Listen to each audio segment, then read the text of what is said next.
Hello and welcome to Sticky from the Inside, the podcast that explores how to build stickier, competition-smashing, consistently successful organisations from the inside out.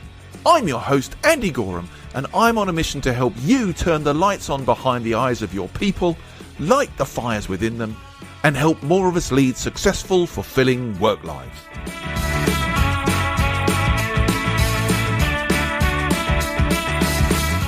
This podcast is for anyone who believes that's worth going after and who's curious about what really drives people, culture and performance. Each episode, we dive into the ideas and conversations that help create what I call stickier businesses, places where people thrive and love to work and where customers stay, recommend you and love what you do and why you do it. So, if you want to take the tricky out of being sticky, listen on. Okay then, let me ask you something. Why is it that some organisations feel alive, full of energy, ideas and people who genuinely care about what they do and who they're doing it with, while others feel like everyone's just, going through the motions and waiting for other people to do stuff?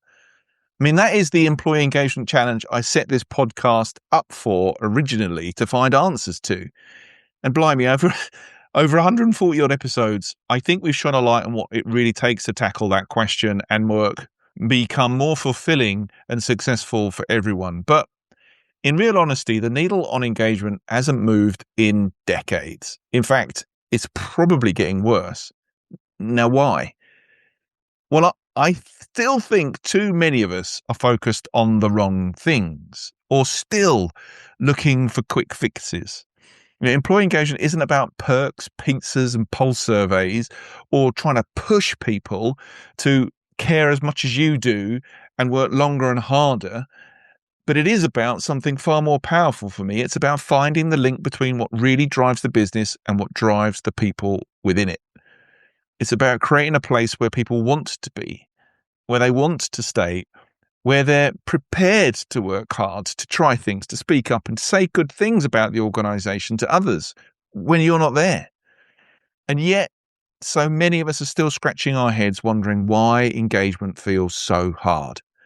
Well, my guest today believes it's because we've probably been asking the wrong questions and trying to force the wrong outcomes. Tom Krieglstein has spent over 20 years helping organisations unlock the full potential of their people by focusing on something deeply human: connection.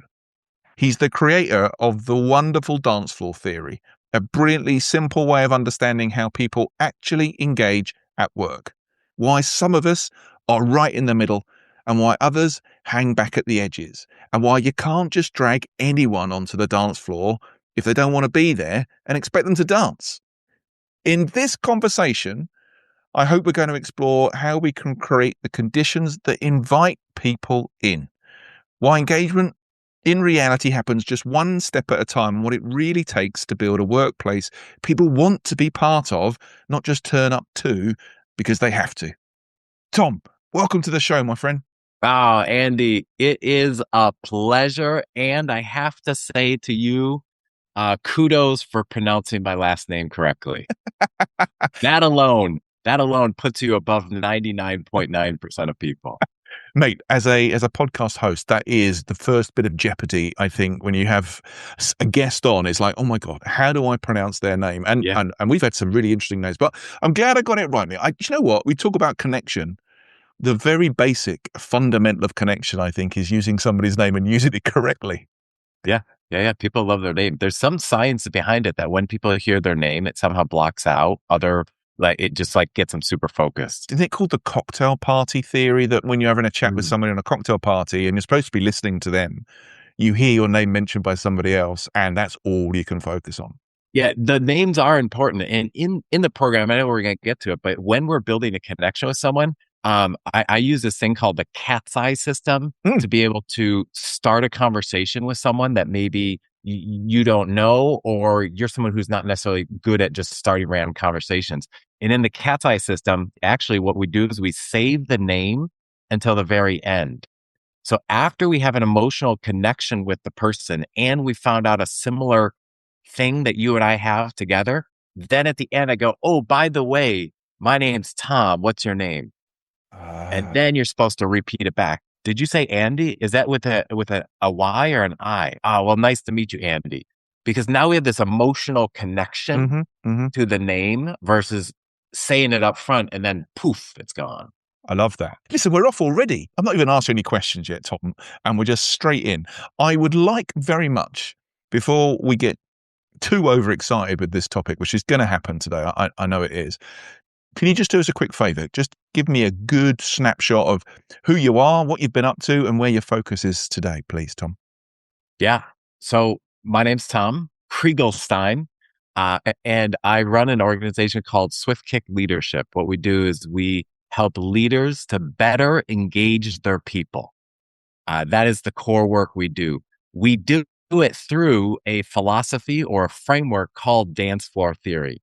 And I love when I go to programs or keynotes or conferences and I say, today we're going to talk about dance floor theory. And I just love watching the audience lock up because they think they're about to dance. Spoiler alert, they don't have to dance. But I love leaving them on the edge of their seat thinking they might have to.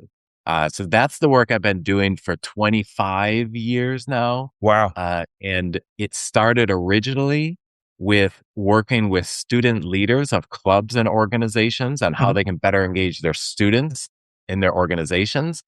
And then those students graduated and then they went to corporations. And while they're at that corporation, they would be like, Tom, you know that dance floor theory thing you did back for our college? Well, I have a team and it's kind of like a dance floor. Can you come in and talk to my managers and help them to better engage their people? And so then that's how I transitioned into doing more corporate work. But then what happened is nonprofits showed up. A head of a church showed up and said, Tom, this dance floor theory thing, like my congregation's kind of like a dance floor. Can you come in and talk to my team and help us to better engage our people?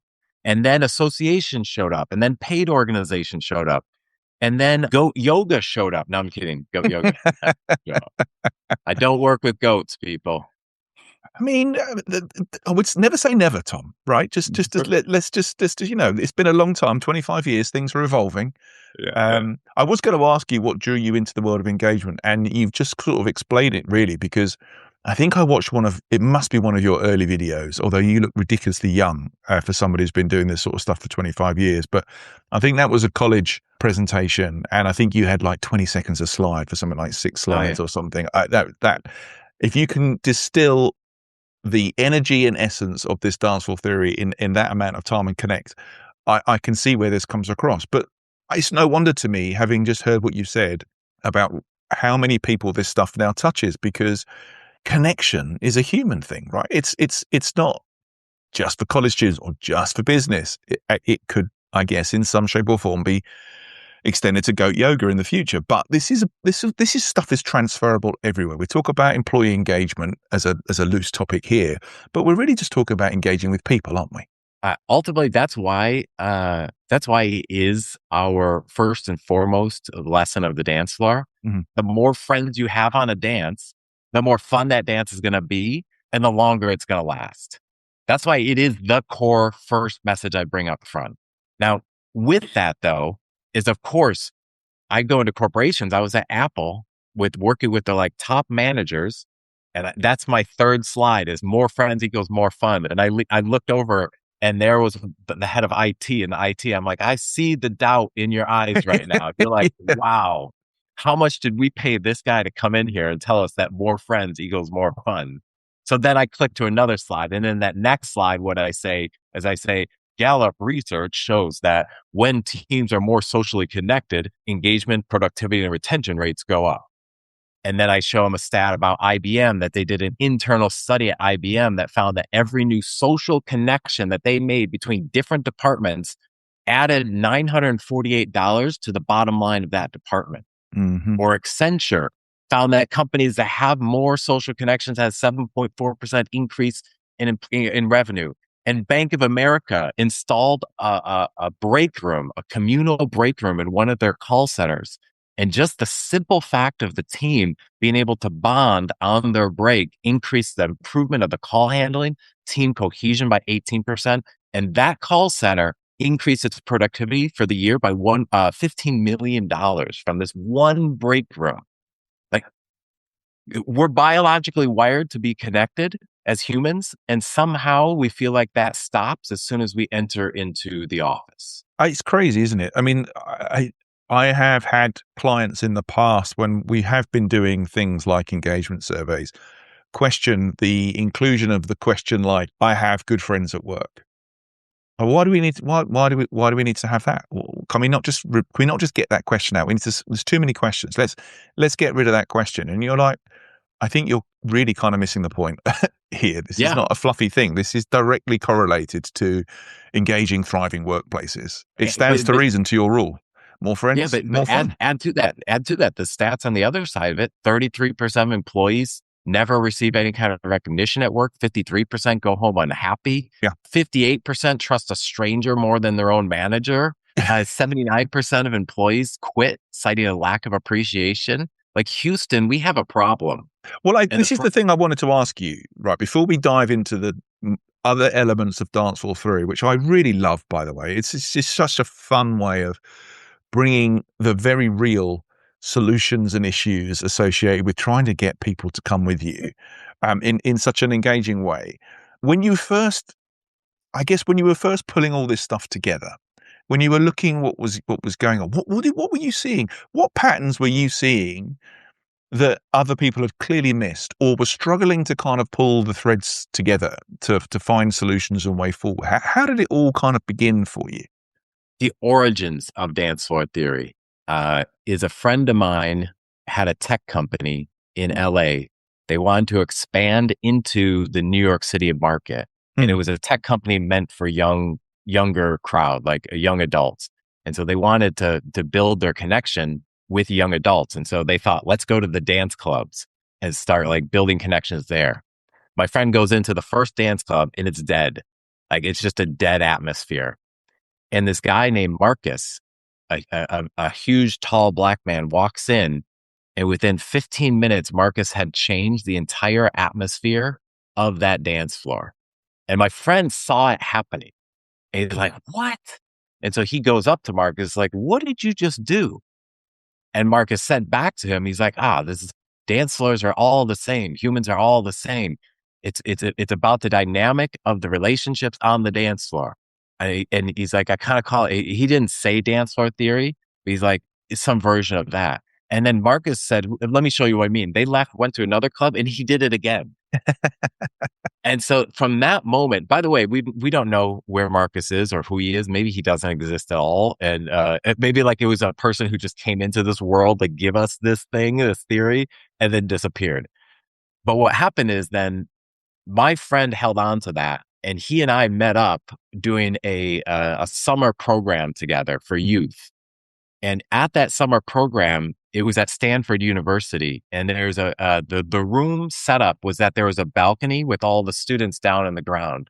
So it was almost like we got to go up to the VIP section of the dance floor. And we were looking down at all 120 students mingling, associating.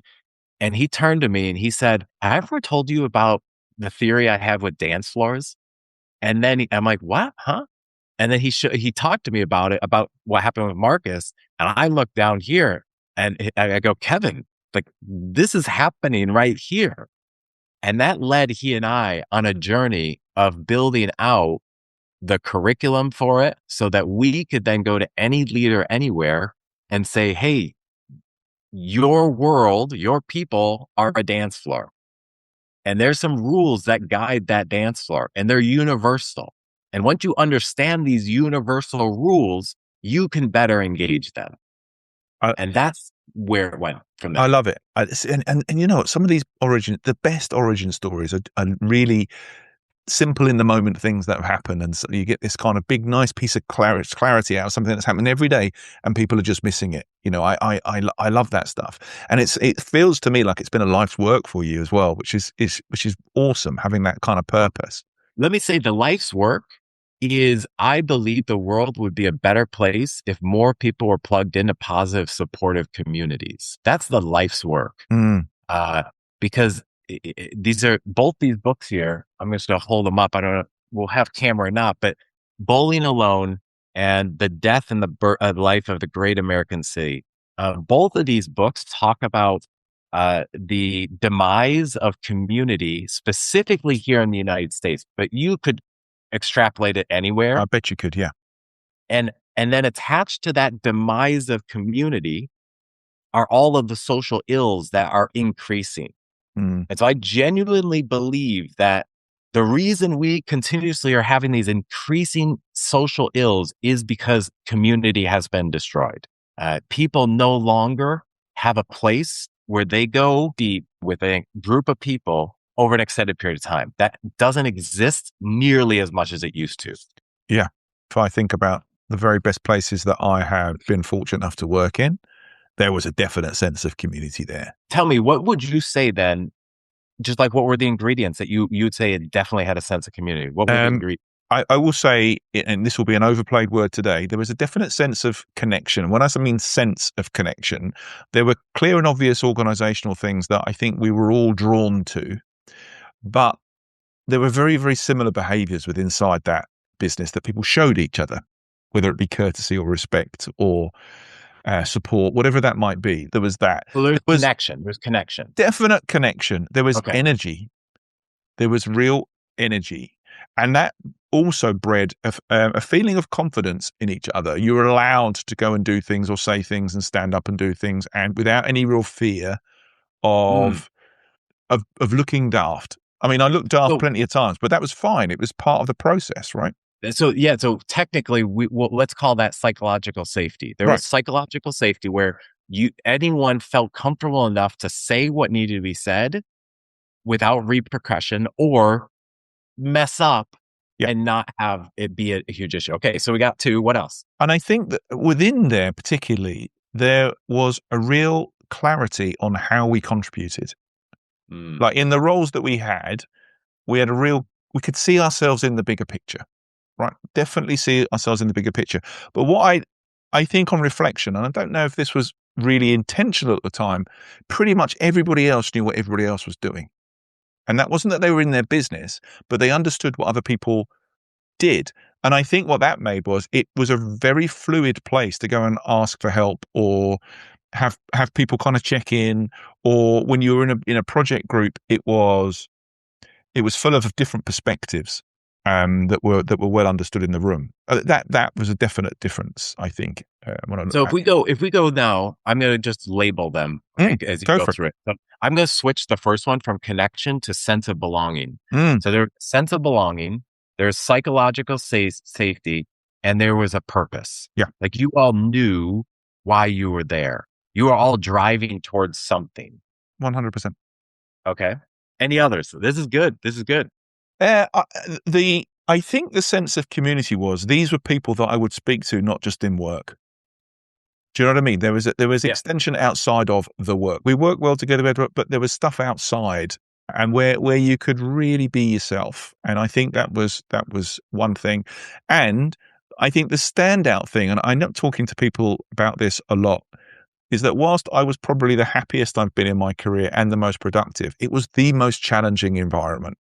It was uncomfortable at times, but in a universal way. And what do I mean by that? I mean that things were challenged. You didn't get an easy ride, but we were very, very conscious that the challenge was about the thing rather than the person who was bringing the thing to the table. That was a clear distinction. I'm quite an emotional guy. There are plenty of times I walked out of meetings feeling a bit sad or with tears in my eyes or whatever else, but that was because we all cared about it. And the challenge wasn't about me necessarily. It was about the thing. That was a very, very distinctive difference. Yeah, I love it. I love piecing together. What are the ingredients that make a community? I haven't written this book yet, but it's going to come. Pre-COVID, I went to all of the most popular, long-standing meetup groups in New York City. So from meetup.com, they have these groups, affinity groups. And I was like, what keeps some of these together for an extended period of time? What is it? There's got to be common thread. So I ended up going to some of the most random. It was like one of them was a group of knitters who were grieving. So what they would do is because they just lost someone in their life or there's some grief happening, but they would bond over the fact that they knitted. And that was their process. So very random groups. And I extrapolated from that, like, what are the core ingredients here? What is it? There's some of the other ones. So those three, though, by the way, are definitely three. Other one was there was an in language that existed. There were words and phrases that were used within that group that meant something. But if I, as the outsider, heard that, I would have no clue. But then them sharing it to me, they got excited to share it, but also then by sharing it, it bonded them all together. There was usually a clear person in charge, but they weren't in charge. Yeah. Like we all knew who ran this thing, but it wasn't a dictatorship. It was definitely a shared responsibility of like, we're building this together. That sense of shared responsibility is critical in that sense. Yeah. Other ones, just a couple more that we can go on is another one was there were traditions. They had their traditions. And I say that traditions are the social habit of engagement that within any group, and this goes back to businesses, have traditions in place. I was working with a university once, and the provost spoke before me, and the provost was talking to all these first year students. The provost, she said, just so you know, we have a tradition here at UMass Boston that if you see the mascot on the first day of school, which was that day, on the first day of school, and run up and rub the mascot's nose, you get academic luck for the year. Of course, the mascot walks in the room. 1,000 students run over and rub the mascot's nose. Mobbed. Yeah. And I go up to the provost. I'm like, that's amazing. You just got 1,000 students to do something. That's impressive. How long has this tradition been going on? And she turned to me, she says, oh, I just made it up. I'm starting the tradition now. Like it. And I think I say that because I think so many people think traditions have to have this long history. But it started somewhere. Exactly. So if you don't have traditions in your community, your team, start it now. Absolutely. I think the biggest enemy of cultural shift is people waiting for somebody else to do something. If we want to make some change, let's go make the change, ultimately, I think. Just on the basis of the community link, I just want to ask you a question before we get into your wonderful theory. In all the work that you've done and all the amazing companies that you visit and go and try and help, do you still get the sense, based on all the stats we've talked about today, do you get the sense that engagement is broken, or that we're just missing something? Well, I mean, statistically, it's broken. Statistically, it is. But is that what you see? Is that what you feel when you're inside these businesses, or are we just barking up the wrong tree? I do see broken systems. I do see broken engagement. And on the flip side, I see organizations that I go in, I'm like, wow, this is amazing. Like, this place, it has all of the ingredients happening. And the reason why I say I see broken as well, and then they're not the ones I like going to working with, because they're broken. Because I walk into a room of people that are like, they're disgruntled managers themselves. And so, like, I'm here to teach you how to better engage your people, and you're not engaged. You're disengaged yourself. Yeah. And again, Gallup research says we're at a 10-year low for employee engagement. And I think even before we step onto the dance floor, like there's levels of engagement on the dance floor. But before we even get to that, Frederick Hertzberg was the first psychologist who studied employee engagement. He said there's two versions that you need, motivators. There's intrinsic and there's hygienic.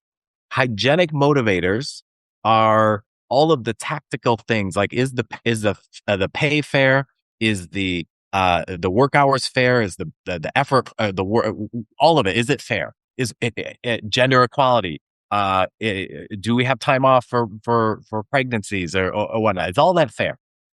And that has to be solved before we can even talk about anything over on intrinsic side. And I go into so many organizations and I find out that women are paid less than men, that the workload is thrown in one person's bucket and the executive team's resting and investing while the rest of the team's working their ass off. First and foremost, I think that has to be solved before we can even step onto the dance floor. Yeah, Absolutely. The table stakes, as I will call them, you've got to play those. But I really care about sharing your dance floor theory with the audience today. So look, you've given us the first rule of dance floor theory in more friends equals more fun. So take us deeper into this dance floor theory and why it's something everyone needs to get their head around if we really want to have thriving, engaging people in our organizations. Okay. Visualize the dance floor. We've all seen it or been there. Now go to that VIP section, look at it from the top down. And Andy, this is a pop quiz for you. If you're looking at that dance floor, where on that dance floor, don't overthink it, are the most engaged dancers? Oh, bang in the center, mate. They are typically right. They're in the limbs center, everywhere, dancing, having fun, meeting people, dancing. Right, that's going off. And again, don't overthink it. But on a dance floor, the least engaged dancers typically are hanging out where? Up against the wall, on the edge. Right. Okay. So if we took those two, by the way, and Gallup would say you either have engaged employees or disengaged employees. They have actively disengaged. We'll get to in a moment. But on the dance floor, they say you have engaged or disengaged. Humans are way more robust than just you're in or you're out. Yeah. And so we have the engaged person, the disengaged, and then in between we have other levels. We on the dance floor have taken Gallup's work, and we see on the dance floor there's 6 levels. Okay. Wow. At each level, and this is important, imagine if I'm trying to engage that dance floor, I'm not going to go to the person at the edge and be like, let's go break dance. Come on, let's do this. Like it's not where they're at. And the same thing with the person in the middle. I'm not going to try and do something that I would do for the person on the edge to engage them because they're at a whole other level. And so the second big lesson of dance floor theory says that on any dance floor, there's always going to be different levels of engagement. Mm-hmm. And that is true for any organization, any team. On any team, there's always going to be different levels. Within dance floor theory, we give them numbers to make the conversation easy. So our middle people, those are our level 5 leaders. Then you have your 4s, your 3s, your 2s, your 1s. And then all the way at the edge, we have our neutrals, our least engaged people. That is the second lesson of dance floor theory. Now let's take Gallup's research, which says that 32% of employees are engaged and 51% are disengaged. Again, though, there's that 17% now, because I know there's public math people. There's 70% out there who are like, who's that? And that's the actively disengaged. We're going to get to those. But right now we have 2 groups, engaged and disengaged.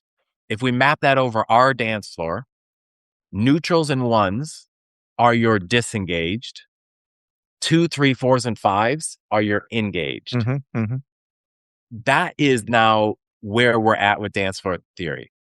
What about those actively disengaged? Mm-hmm. Because it makes up 17%. Well, in dance floor theory, they're the ones that are actively trying to destroy your dance floor. And we label them negative Nellies. And the thing is, though, negative Nellies come in 3 different varieties. And the way I'm going to show you what those 3 are and why it's important to talk about the negative Nellies is because if you don't deal with the negative Nellies, every dollar you put into trying to fix your dance floor is going to be destroyed by that negative Nelly still in your organization. So I say you have to fix the negative Nellies before we can again get into the dance floor. And so there are 3 types. The way I'm going to show you the 3 types is that I have a framework within dance floor theory called the competency contribution framework. Mm-hmm. That every employment engagement survey can be dwindled down to these 2 things. How competent is the person? Do they consistently deliver results that meet or exceed expectations tactically, like their skill? And then contribution is, does this person care about the success of the whole organization? All right, so you have those 2 frameworks. You have pluses and minuses. So now you have that 4 quadrant situation. Yep. Dance floor is in the upper right. That's neutral 1, 2, 3, 4, and 5. But now you have 3 quadrants of negative Nellies. In the bottom left, horrible competency, horrible contribution. We call them the duds and deadbeats. Get rid of them. There's no surviving that group. They're done. But then in the lower right, you have people who high contribution, but low competency. Everyone loves them. They love the organization. They live and breathe your values. But every time they submit a work, by the way, that's late, someone else has to go and clean it up. Mm-hmm. Their competency is really low. We call these your friendly failures. And then the last group is in the upper left. They are crushing their job. They are your top salesperson. They bring in all your profit and revenue, but they also steal all the clients from your other salespeople. They talk crap about the organization. They have a negative attitude every single day. They refuse to work with anyone else. So they have a high competency, but low contribution, a negative contribution. We call these people your culture crushers. Mm-hmm. So leaders, have fun with this one. What are you going to do? Who are you keeping? And then we do that like in the trainings. I'm like, okay, which one are you keeping? Are you going to, obviously duds and deadbeats gone, but friendly failures, what are you going to do with them? And culture crushers, what are you going to do with them? What would you say, Andy? This is very strongly related to, I think, the sort of performance values matrix that Blanchard used, I think, in Gung Ho many, many years ago, hence the color of my hair. And I think this is what I would say. Those culture crushers, well, I'll come to those in a sec. The failures, competency, I think, can be supported and trained. So they have a lifeline, right? They need coaching and support and development. They have a choice. They can either get on board or they have to go. For me, the concentration there is one of training and coaching. The culture crushers, I think the brave choice here is to get them out quickly, because they're just poison. They're just poison in your organization. And yeah, these are the guys regularly stood up at, reward and awards nights, getting gongs, and people are going, well, they're just an arsehole. Why are they doing that? And all we're doing is reinforcing that behavior is okay, which is going to just, undermine engagement. That would be my view. That's my take on stuff. You're spot on. Hire for culture, hire for personality, hire for character, and then train for competency. So hire for contribution, train for competency. So the friendly failures, I'm not going to go through it, but there's a process called the diamond pyramid, the management diamond, and it helps to figure out, okay, what is it about the competency that they're falling short on? Mm-hmm. And you go through a series of questions. And if that series of questions gets to this last question, which is they come back at you and say something like, well, the reason I can't do this is because my whole life I've been conflict avoidant. And it's just like I struggle with bringing up issues with other people. Okay, maybe you could train on that. That's fair. But we're now in a character type situation. Mm-hmm. Or if they said, or they might say something like, well, to get that done, I have to work with other people. And my whole life, I've just never been good at work. I don't like working with other people. We're at a character issue now. Yeah. And now, and you and I know, and I can say from my own personal life as well, but like, if you're trying to change someone's character, unless there's something drastic that happens, humans rarely change core character. Yeah, so you might be able to get that culture crusher to change if you say, hey, this is our last chance or else you're gone. That might be the thing that gets them. But I'm going to go with you, Andy, and say 99.9% of the time, it's smarter to lose the short-term gain for the long-term gain. I think that is the big brave call. And I think there's plenty of organizations who have difficult cultures and high levels of engagement because that is the behavior they haven't shut down, I think. So let's say to those people that are listening to this right now, because that is the difficult behavior. This is a quote that I held with me from a manager I heard many years ago, said, I've never regretted firing someone. I've regretted holding on to them too long. 100%. There may even be a quote directly from one of my workshops, my friend. That's the embarrassing history that I carry around with me. I don't know a single person who I had to exit, shall we say, politely, that I shouldn't have done way earlier than I ended up doing. And that was a weakness on my part. Wanting to look after people and protect people rather than do the thing that was required. too often. And so it's easy to learn from those mistakes and try and stop people doing the same thing themselves. But I'm with you 100%, my friend, 100%. Yeah. I'm interested in we've got to sort these guys out. Within your whole dancehall thing, and I'm sure we'll end up getting into this, in my head, there's always been a bit of organizations putting maybe too much initial focus on the negatives and ignoring where all the energy is when it comes to sort of contagion and momentum. Personally, I have a bit of a belief that momentum comes from where the energy comes, and using those people to help kind of influence and drive that contagion, if you want, of a good culture. Whereas in the negative stuff, whilst it might release some stuff, it's not necessarily where momentum comes from, because we've still got a harder push. What's your view on that whole spread?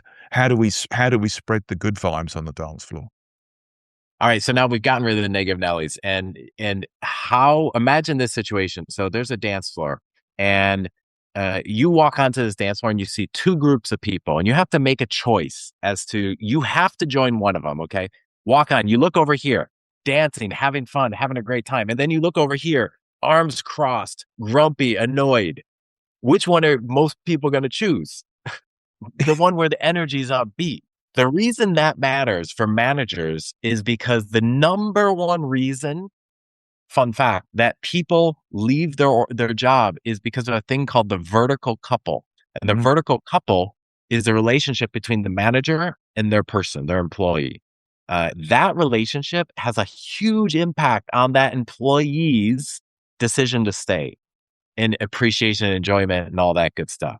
So as a manager, know that there is a thing called emotional contagion, which says that if people walk into a room, the person with the highest level of energy, both positive or negative, will influence everyone else in that room. And why it matters for managers is because if an intern walks in with negative energy, it's not going to do much.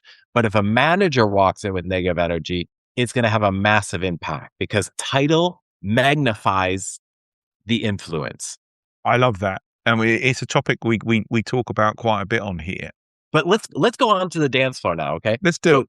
Upper right corner.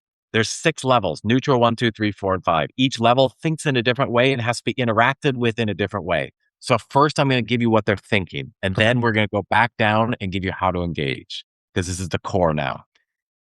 At the very bottom, the neutrals. They want yesterday to look just like today, and they want it to look just like tomorrow. In terms of your organization, they clock in, clock out, they do the work, but they're physically there, but are they actually there? They don't cause disruptions like the friendly failures, but there's no value add at all. So their mental thought in their brain right now is they cross their arms, they look at you, and they go, meh. There's zero desire to increase their competency or contribution. Then you move to the ones. The ones actually look up and they see that there's an organization here, and they go, So now they're thinking, they're actually thinking about something. And then you go to the twos. The twos are what I call your free pizza people. They're asking, sure, I'll help out, but what's in it for me? That's what they're saying. What's in it for me? If twos show up to the party, 3, 4s, and 5s host the party. 3s will say, what am I capable of? 4s will say, what's next for me? And then 5s say, how can I help? So that's the dance floor thought process. That's mentally what's going on. Now that we know there's these different levels, now we know we can't do one size of engagement works for all, because what works for a neutral will not work for a 5 at all. So then how do you engage them? Going back down to the neutrals, we have to get them to wake up. Like, they have to wake up. That's the very first step for neutrals, is just to get them to actually wake up. And so once they're awake, and in the world of dance floor theory, we do what are called plot twists. Okay. And plot twists are a pattern interrupt into their day. They think the meeting is supposed to be a meeting where the manager comes in and everyone sits there and listens, and they go through the agenda. But one day, the manager told everyone, all the senior executives, say, hey, when you come in, can you bring a huge jug of water? In fact, let's have each of us bring a larger one. We're not going to mention it, but throughout the meeting, just pull it out, put it on the table, and just drink out of it. It sounds ridiculous, okay? But this is what gets neutrals engaged because it starts to get them to wake up because they're asking the question. As soon as neutrals start asking the question, what's going on? Why is this happening? You know, you got them to go from meh to Okay, now that they're at the stage, this is critical. They're open. They're open to receiving something. And what they need to receive at the stage is a connection to you as the leader. You as a leader need to build a connection with that person. We use the cat's eye system. Core message there, figure out what you two have in common, build a connection, get to know them. So now they're at stage. They want to build a connection. So then you move to the 2 stage. Remember the what's in it for me? Now that you have a connection with them, when you say to them, and they're paying attention, you could say, hey, we have this event coming up after work. We need some people to volunteer for it. Would you be willing? There's going to be free pizza there. I'll buy lunch for everyone. And in fact, you know what? I'll throw $50 onto your bonus. The 2s are going to be like, I'm in, because they're asking, where's the value for them? The 4 freebies you can give 2s, food, money, swag, and credit. Credit meaning time off, certificate, whatever it might be. Okay, so now you got the 2s who are actually showing up, doing more than their role, but they're doing it in a very selfish way because of what's in it for me. Now you move to the 3s. And remember, the 3s are asking the question, what am I capable of? At this stage, they want to move past themselves and into the larger organization. And this is where the game changes. Because at this stage, you as the manager, it's not about you connecting with them. It's about them connecting with each other. Yeah. Your job at the 3s is to help them build that sense of belonging and see how they fit into this bigger picture. So what I'm going to do as manager is I'm going to connect person A here with person B because you both have a shared interest in Batman. And then they start talking about Batman or whatever it is. I'm going to connect people together. And that's important because if I leave the dance floor as the manager, the dance continues on now because they know each other. All right. So now they're asking what's capable for me. They're in, they have a sense of belonging. They have friends there. They're feeling the connection. Then we move to 4s. The 4s are asking what's next for me. At this stage, they're waiting for you as the manager to do one thing, which is to ask them. They don't realize that they could run the next meeting. They don't realize that they could head up the next project. But you as a manager know that they have the competency and they're getting there with a contribution. And so you say to that person, hey, we have this project coming up and we need a lead. I think you would be really great at it. And watch them go dun, dun, dun, dun, and step up to the challenge. And that brings you then to the 5s. And the 5s are, remember saying, how can I help? Yeah. All they want to do is have ownership. So 4s want responsibility, 5s want ownership. They want to run the show. They want to, and this is one of the biggest myths of dance floor theory, is that 5s are in the middle. They're actually not. A real 5 leaves the other 5s and goes and works with the neutrals, the 1s and the 2s, the ones that are the hardest to work with. Love it. And does that work? That's what makes you a level 5 leader. There you go. Andy, I plowed through it. I rest. I love it because you've taken the big lump of engagement and you've broken it down into, look, there are different motivations, different feelings going on here, and there are different actions for a manager. And I think this is what is brilliant about your theory, is that even in a lot of the work and engagement, there are global tactics put out to play. You need to do this, communicate this, involve people in this. And this is where a lot of that stuff doesn't get taken in, doesn't end up working because we're not thinking about targeting the message. That's the key. I often Target think the of message. exactly target the message. I often think about my life in marketing and now in people. I would never send out a global message to all of my customers because it wouldn't be relevant to them. And yet when we think about communicating internally, we seem to have switched off that bit of our memory. So I think the targeting thing is crucially important. And that's why I'm such a big fan. And I thank you so much for condensing 25 years of work into this conversation today. I am going to try and push you for one more thing, if I can, Tom, because at the end of my show, I have this thing called sticky notes where I like to kind of leave people with 3 practical pieces of advice that you could literally put on a sticky note and stick around your screen to remind you. if you were trying to leave managers who are struggling with engagement and listening to this episode with your best bits of practical, actionable advice, what would they be, my friend? I got 3. Here Yes, it is. please. Number 1. Yeah. Do a plot twist at your next meeting. If you need examples of plot twists, swiftkick.hq.com. We have over a list of 150 of them, categorized based on topics. So virtual versus in person, on site, like construction workers versus in office, that stuff. So that's number 1. Do a plot twist. It's fun to do, and it's going to wake up your neutrals, which according to Gallup is your largest pool, neutrals and ones. First thing, plot twist. Second thing, take out your phone or your pen and send a random piece of gratitude or appreciation to someone on your team. Ideally, these are the ones and twos you want to send it to because the neutrals aren't there, but build the connection with the ones. Do it to someone that wouldn't expect this from you. So that's number 2, piece of gratitude. Do that on a regular basis, by the way. Powerful, powerful. And then lastly, number 3 is in your organization, every week, try to connect 2 people together that don't know each other yet. Nice. And to do that, you're going to go to person A and you're going to talk with that person. So you're building a connection and you're going to learn that person loves Batman. And then you're going to come over here, learn this person loves Batman. And then you are going to connect those 2 together. Those are my 3 tactical things that are you don't have to overhaul culture, people, to make a change. That's my core message. No, these are tactical right now things.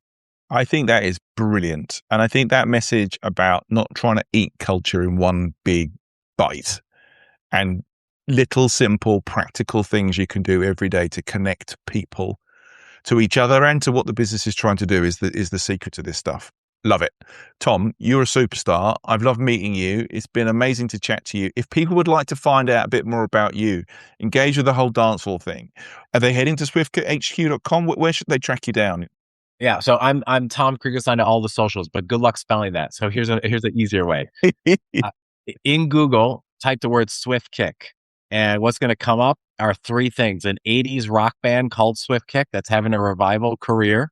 You're going to see teenagers swiftly kicking each other, and then you're going to see us.